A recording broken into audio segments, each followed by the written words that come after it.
2026 সালের Iran America যুদ্ধের সর্বশেষ আপডেট ও বিভিন্ন দেশের ক্ষয়ক্ষতির একটি বিবরণ আজকের ভিডিওতে তুলে ধরব ইনশাআল্লাহ।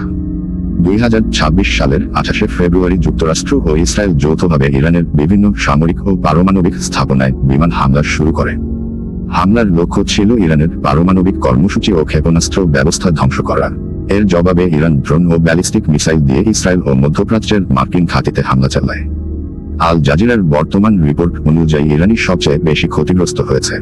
মানবিক ক্ষয়ক্ষতি প্রায় 1300+ বেসামরিক বিমান নাগরিক নিহত এবং হাজার হাজার মানুষ আহত হয়েছে। বিভিন্ন শহরের স্কুল, হাসপাতাল ও অবকাঠামো ক্ষতিগ্রস্ত হয়েছে। প্রায় 3000 ইরানি সেনা নিহত, মার্কিন ও ইসরায়েলের দাবি। 50টির বেশি যুদ্ধজাহাজ ধ্বংস, 18টি যুদ্ধবিমান বিধ্বস্ত হয়েছে। অপরদিকে নিউ ইয়র্ক পোস্টের রিপোর্ট অনুযায়ী যুক্তরাষ্ট্রের ক্ষয়ক্ষতি 7 থেকে 9 জন মার্কিন সেনা নিহত, প্রায় 140 থেকে 150 জন আহত বলে রয়টার্স জানিয়েছে। এছাড়া কিছু বিমান ও সামরিক রাডার ক্ষতিগ্রস্ত হওয়ার দাবি করা হয়েছে।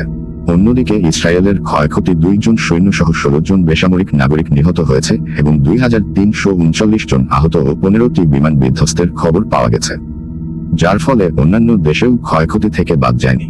ইরান মার্কিন ঘাঁটিতে হামলা করায় মধ্যপ্রাচ্যের আরও কয়েকটি দেশ এতে জড়িয়ে পড়েছে। লেবাননে নিহত সৈন্য সংখ্যা 570 জন এবং 1444 জন আহত। সংযুক্ত আরব আমিরাতে 2 সৈন্য সহ 10 বেসামরিক নিহত এবং আহত 122 জন। কুয়েত 8 জন নিহত এবং 99 জন আহত। বাহরাইনে 3 জন নিহত এবং আহত 38 জন। সৌদি আরবে 12 জন আহত এবং নিহত 2 জন। ওমানে নিহত হয়েছে 1 জন।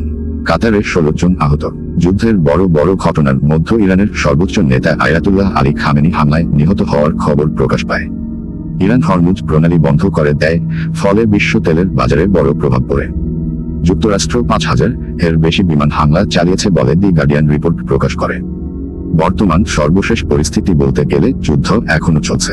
যুক্তরাষ্ট্র B-52 বোমারু বিমান মোতায়েন করেছে। খবর নিউ ইয়র্ক পোস্টের। রয়টার্স জানিয়েছে ইরানের মিসাইল হামলার হার কমেছে কারণ অনেক লঞ্চার ধ্বংস হয়েছে।